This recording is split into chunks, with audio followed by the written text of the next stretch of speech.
Hey, hello everyone, and thanks for joining us for Access City Council. I'm your host, City of Las Vegas Communications Director, David Riggleman. Coming up on this show, more help is available from the city to assist small businesses in need, and hundreds join in a bike ride down the Strip to promote peace. Here to discuss these topics and much more is the councilman who represents Ward 5. You know who it is. It's Mr. Cedric Crear. Welcome back to the show. Hello, Mr. Riggleman. You can tell we are socially distanced here because we are still, I see you out there somewhere. Right. Because we're still in this pandemic. Maybe it'll end someday soon, but we're it has hoping to. For that. Yeah. Yeah, it has to end sometime soon. I think our city is suffering, and it's been undertaking just an amazing twist of turns for everybody. So I don't true. care. Yeah, and I don't care how much money you have, what you don't have. Every single person in our community is suffering in some way, shape, or form. It's so true, and this has been a hard year for all of us. It has. And in our city, across our nation, around the world. So one day at a time. But we will prevail. We will. We are a resilient bunch of individuals, folks, and we will overcome this, and we will bounce back, and we will, what doesn't kill you makes you stronger and better, and that's exactly what is going on. Said. Here to that. So, Councilman, you know Ward 5 very, very well. I do. It's your stomping ground. You grew up there. For those of you who don't know exactly where it is, we're going to show you on the map. It's right in the heart of our city, right there with the big 5 on it. It incorporates our downtown. We're going to talk a lot about the downtown in the show. It entails that part that also goes out to the northwest, kind of follows the 95 corridor there on the north side. If you live in that area, work in that area, then you are in the city limits of the city of Las Vegas. And if you're a resident out there, you've been represented by Cedric Crear on the city council now for about a little bit over 2 years. Yeah, 2 years. A little bit over 2 years. April 18th of 2018 is when I was sworn in office, and 2 years before that, in Las Vegas Planning Commission. So no stranger. Yeah, so 4 years dealing in City Hall. Yes, and quite a year. This last one has been for all of us here at City Hall, as we talked about. So our kids are going to talk about 2020 as if I know they're just going to say 2020. Everyone's going to have their story of 2020. Exactly, like, we will. Yeah, I'd be glad, and that's all in our rearview mirror. But I agree we're right there now. So, well, Councilman, let's jump in. A lot going on. This is really an important topic we want people to know about. The city tweeted this: applications are now open for round 2 of our Business Preparedness Grant Program. And Councilman, this is really important. For those of you out there who have small business, you've been impacted by COVID-19, really pay attention because the city's got some help for you. They do, and this is the second round, as is mentioned. The first round, the city gave out $4 million, and I think we have to give thanks and kudos to the City Economic Urban Development Department for putting those CARES Act dollars together and combining city dollars so that we can give back to businesses that have suffered and that have incurred costs at dealing with COVID. Whether that is you're buying PPE, you're getting the plexiglass to go into your stores, or anything associated that you had to come out of pocket with. The first round of grants were up to $4,000. This will continue, but it's important that you sign up and go quickly. Application is real simple. You can go to lasvegasnevada.gov, right on the website, applications there. It'll take you a couple of minutes, and you should get a response back very, very quickly. Yeah. Because once the money's gone, it's gone. It is, and obviously the deadline is looming here. We understand that this show airs over the course of a week, so some of you are obviously going to see this after the fact. Hopefully many of you will see it before the application deadline closes, but don't waste time on this. Take advantage, because as Councilman said, the money went really fast the first time, and it's going really fast this time. It has, and I talked to so many business owners who were so thankful and grateful to receive it. As a business owner myself, I know that every single dollar helps, and I urge people to get out and apply for it. Even if you see this on the day of, potentially, you need to stop what you're doing and apply so that you can get your application in. Yeah, as you said, Councilman, simple application, easy to complete, just some questions on there. And again, if you've incurred any kind of expense, which most businesses had to in some way, shape, or form to stay open, then you are eligible to get this grant money to help reimburse those costs. Yes, please do. Yeah, so don't miss that. And Councilman, you also tweeted this. You said, our city has been tremendous in creating our 100 action plan. Now, I want to talk a little bit about this. For those that don't know, Councilman, what is the 100 plan for the historic West Side? And how is that going to impact the future of that community? So the 100 Plan stands for the Historic Urban Neighborhood Design Redevelopment program that we've been working on for the past 3-4 years. And it is a strategic document that has gone out to the community over a 2-year period with different charrettes, different meetings, different feedback from the community to create how do we want to develop and redevelop the historic West Side. And through that process, we came up with a document that is called the 100 Plan. Working with UNLV and their design center, we have a very, very strategic document. One of the things that when I came in, I said, okay, great, we have to pull this off the shelf. We cannot not do this. And then how do we do it? Right. Okay, and so we need an action plan of the plan. Sounds kind of redundant, but how do you execute on what you just said you're going to do? And we have finalized that, and we're in the final stages, and it's amazing, all the things that we're looking to do. And so that's in place. And we've already started with our workforce center, which is located right behind the West Side School. And we've got that first phase in place. We're also gonna have a design center inside the school. You can walk into a room, you can see exactly what the 100 Plan is about. You can see about the history of the historic West Side, where we are and where we're going. It's kind of like going into a design center of a new home building. Right. And you can see what's going on. And then we're working with CSN to finalize a grant that they are looking to get to develop that area as well, to build out the construction manufacturing side of our workforce center. Because look, unemployment going into COVID was about 12 to 15%. Coming out of COVID, we know it's going to be a lot higher. So it's so vitally needed that we get this center up and running. It's finalized, the first phase of it, and it should be opening very, very soon. Yeah, it's very comprehensive. It's really going to lay out the path, the future of the historic West Side. It is. And it addresses a lot of issues from a cultural and art standpoint, from a affordable housing standpoint to a mixed-use income standpoint, addressing the issues of our food desert, with our co-op grocery station, with our hydroponic and fresh grow that we're looking to do at the James Gate Park, to all types of things. Redevelopment of Jackson Avenue, which is the core of the historic West Side. Over decades, how to redevelop that, and there's a complete street program that's taking place now. The city's developing $6 million into the complete street program. So it's happening, and it is a living, breathing document that we'll always be updating, always adding to. It's exciting. It is very, because you're really kind of setting the map for the future, which is so cool. If you're interested, want to know more, you can contact the councilman's office. Go on our website. There's information on there about the 100 Plan. But it's exciting, and it's happening. It is happening. That's the important thing. You know, I was born and raised in the community, and I have attended many meetings and charrettes and planning departments to talk about. I think many is an understatement. Yes, many is an understatement. A plethora. Plethora is even better. What are we going to do to try to, redevelop the historic West Side? And we've seen some progress, but not enough and not quickly enough. Now, these things are happening, and people can see it, and you can touch it, and you can feel it, and then, just a very short period of time, we're going to just see spiraling, and we've got a lot of momentum. Which is good, and we can't let that stop. Exactly. I know you won't. Yep. So, Councilman, moving on. The city tweeted this last week, a $23 million contract to begin additional construction on new offerings at the Courtyard, including a day center, guest services area, and more, was approved by the Las Vegas City Council. And that's exciting, Councilman. That's a major step forward to helping our homeless here, especially in the downtown area. It is, and that is also located right in Ward 5 on Fort Master and Main Street in Las Vegas Boulevard. It is a project that has been ongoing since the first day I arrived at City Hall. We took a trip to San Antonio to look at their model of what this is modeled off of, and I can tell you that we need this shelter. It is a low barrier shelter, which is important for our community because we're the only low barrier shelter in the community, which will also allow us to apply for many more federal grants that requires having a low barrier shelter in place. Councilman, explain what a low barrier shelter. You and I obviously are very familiar with the term, but for the viewers out there, they may not know what we're talking about. Explain it. So a low barrier shelter is that you can come into the shelter as long as you don't cause problems, and you can continue to stay.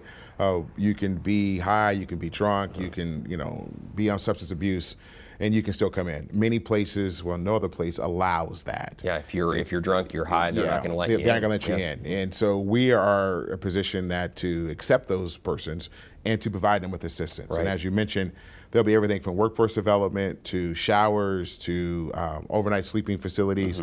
To you can have your pets there, you can bring your storage of your facilities there. Yeah, your goods, your goods that you have, and they're in a safe environment. We're also going to have administrators there to help get you from the street into a lease of an apartment of some way, shape, or form to get you some type of transition on permanent housing. And then there'll also be a qualified healthcare facility that's there, a FQHC, which would be right on campus to assist those that have not only maybe they have some type of mental issues and concerns, but there's physical issues that need to be addressed. And so that's going to be all on one campus. And I think it's just a fabulous model that we're modeling off of.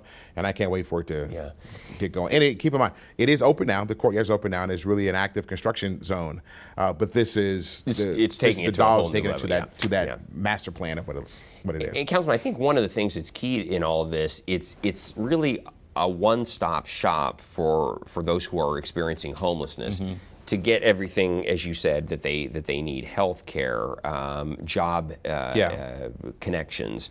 If they have a substance abuse problem, to get them plugged into that, to get them housing, and to get them on to, and not just to stick them in an apartment somewhere, but then to counsel them, to help them stay, if they've got a substance abuse issue, to stay off the drugs or off the alcohol. And get their lives back. Look, in the city, many have really beaten the city up because of the fact that they've said that we haven't done anything, which is, I have said from the get-go, that is not correct. The city of Las Vegas has made a commitment in doing its part to try to help mitigate homelessness. And from the first day that I've arrived on it's been a priority of yours.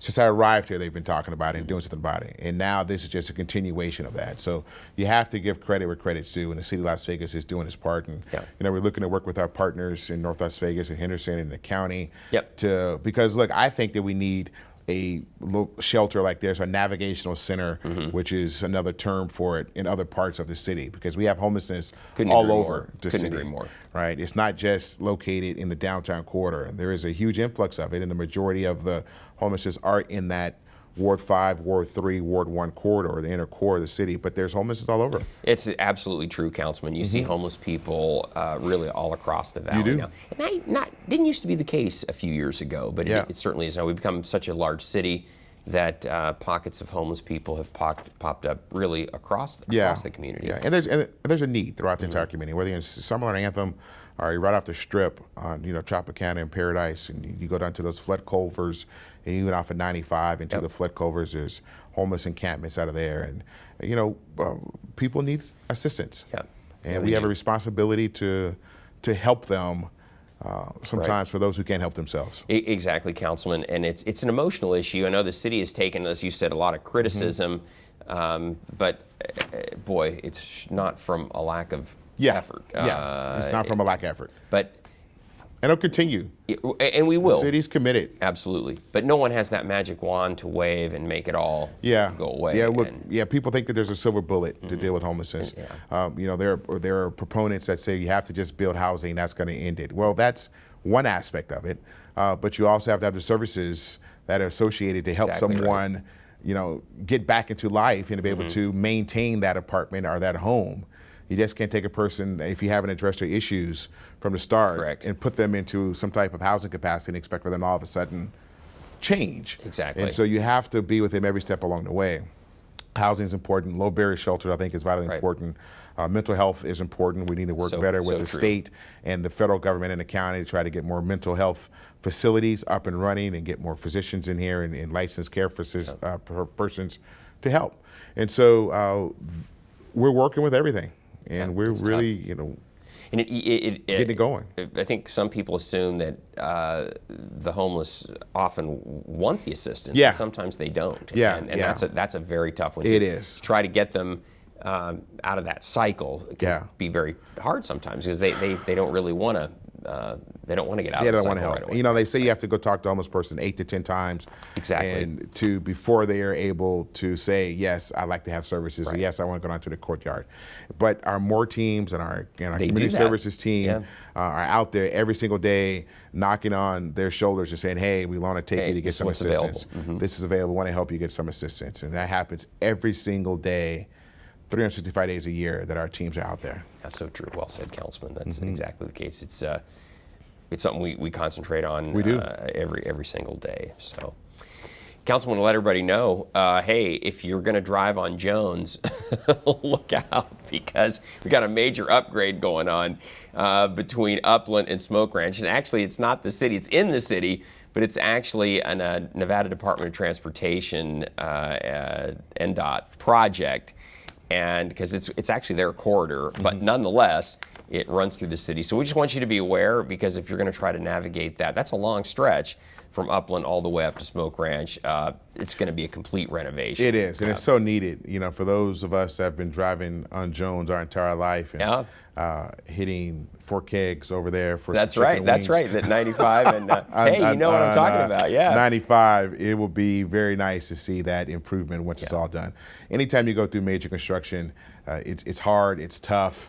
I know. We all will complain every time we drive down the street. Until it's done. Until it's done. Yeah, and then we're like, man, this is great. It's fantastic.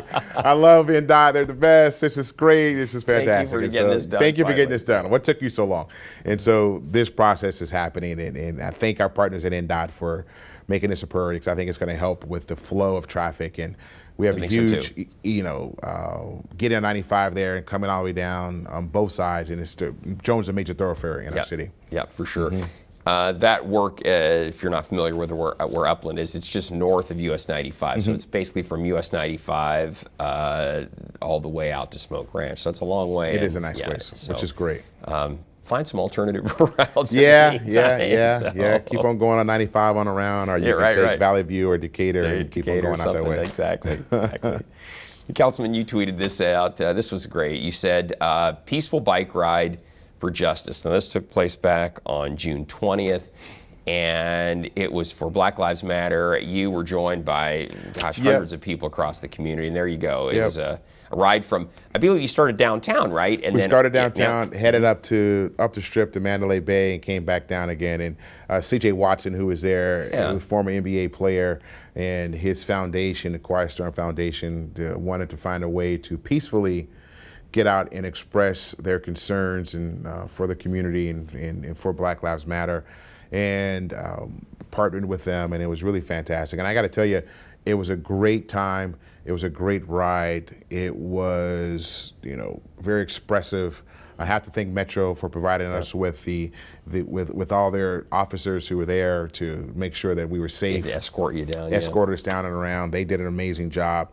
And it also showed that there can be a partnership with police officers. And I think the majority of the police officers that are in service do provide a service to the community, and they do believe in their oath that they take of to protect and serve, and it shows that.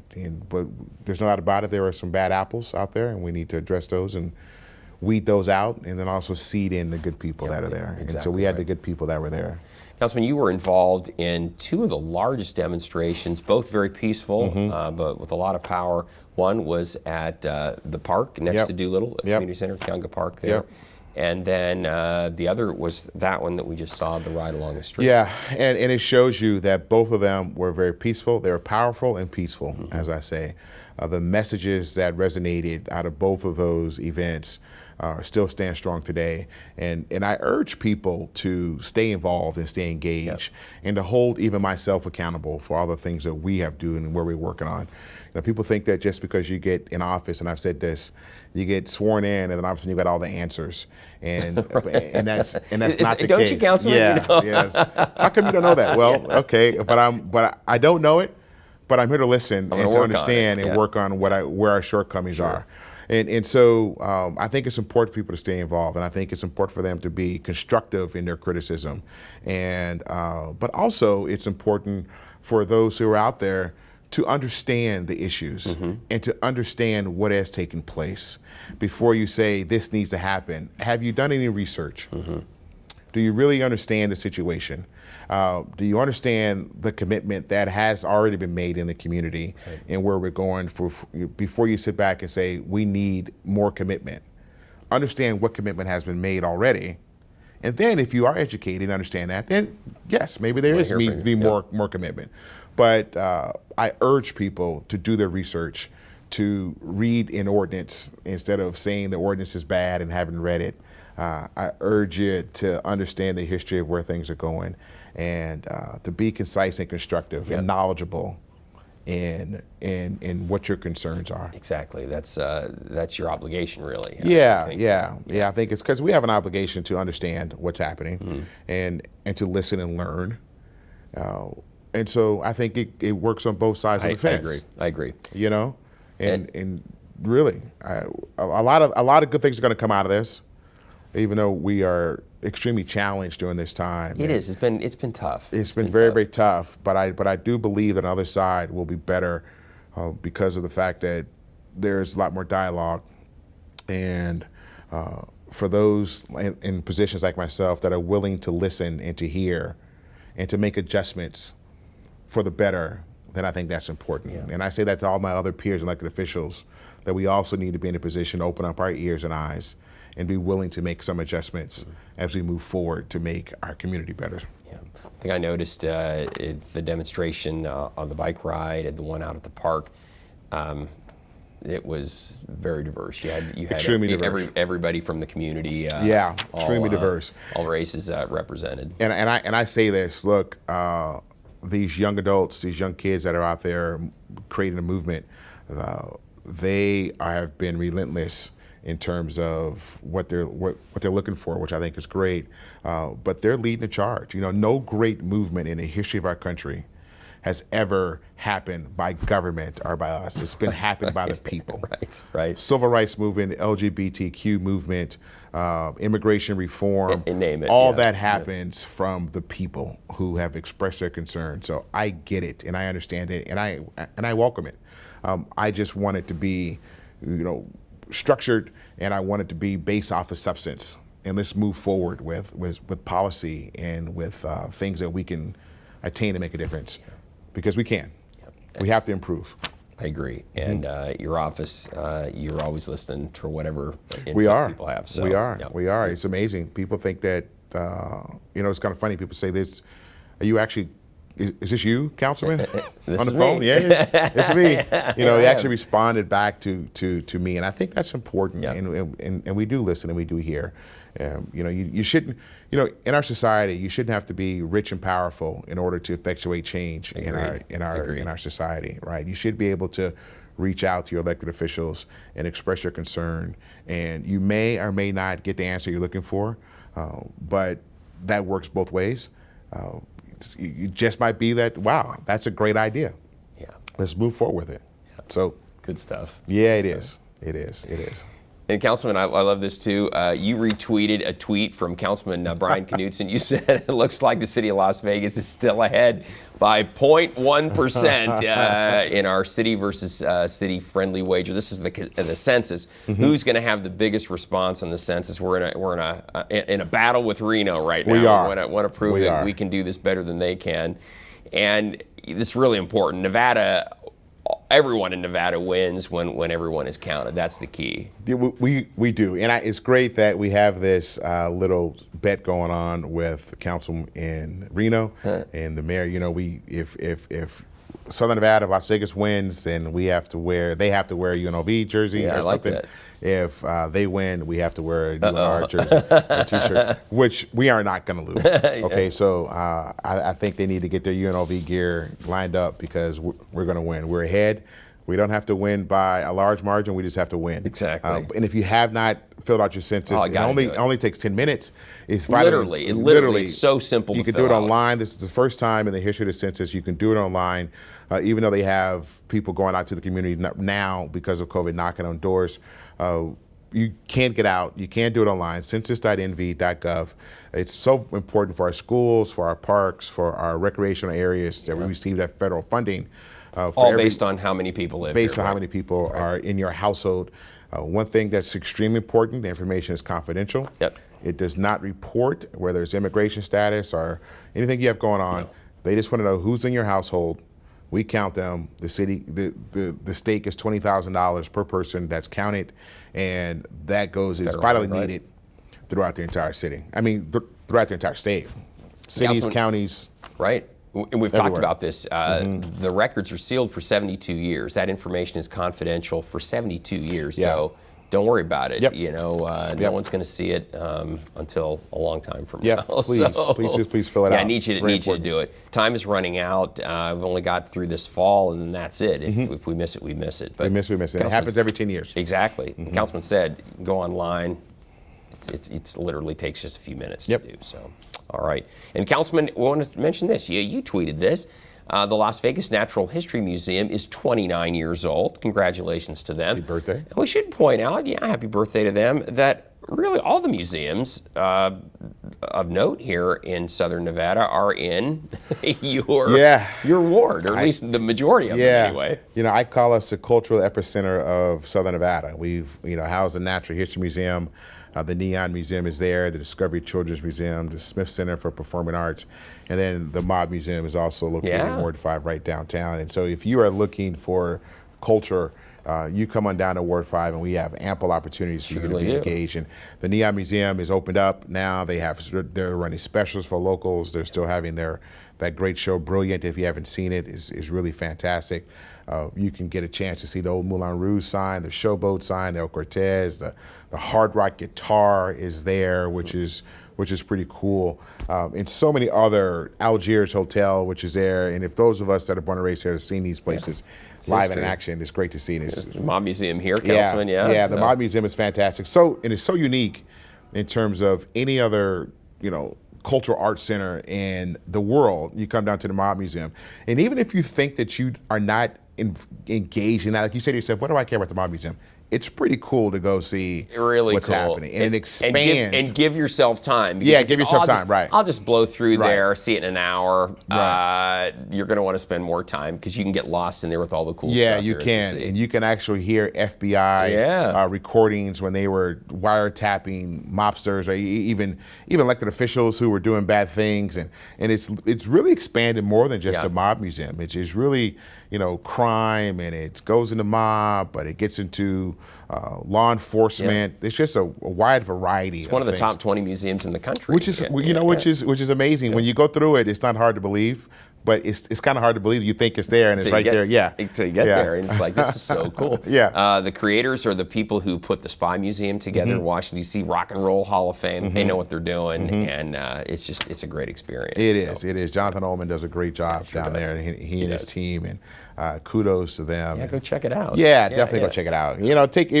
I tell you, with them being open and us being in, shut down for so long, and for something to do with your family and to get out and outing, just so many different opportunities to come down into the ward and put on that mask and go. Put on the mask, the social distancing in place, they're cleaning, and it's great. Come on down. All right, good stuff. Councilman, we're about out of time here, but I want to tell everybody out there, hey, we always want to hear from you. The Councilman obviously does. So if you have something you'd like to share with Councilman Crear, you can find him on Facebook and Twitter. He's also pretty active on Instagram. You can also contact him just by picking up the phone. The number is 702-229-6405, or send him an email. His address is crear@lasvegasnevada.gov, and he or one of his great staff will get back to you. So, great job. Thank you once again. Yeah, it's just hard to believe that time goes by and so many things happen. I know. We'll see you back for here the next time. 6 weeks. It'll go like that. So, anyway, great work, Councilman. And don't miss our next show beginning on August 6th with Ward 6 City Councilwoman Michelle Fiore. You can catch all of our KCLV shows on Apple TV, Roku, and Amazon Fire. And don't forget, you can watch us live on the internet at kclv.tv. Thanks for watching, everyone. We'll see you next time around. Stay safe, everyone.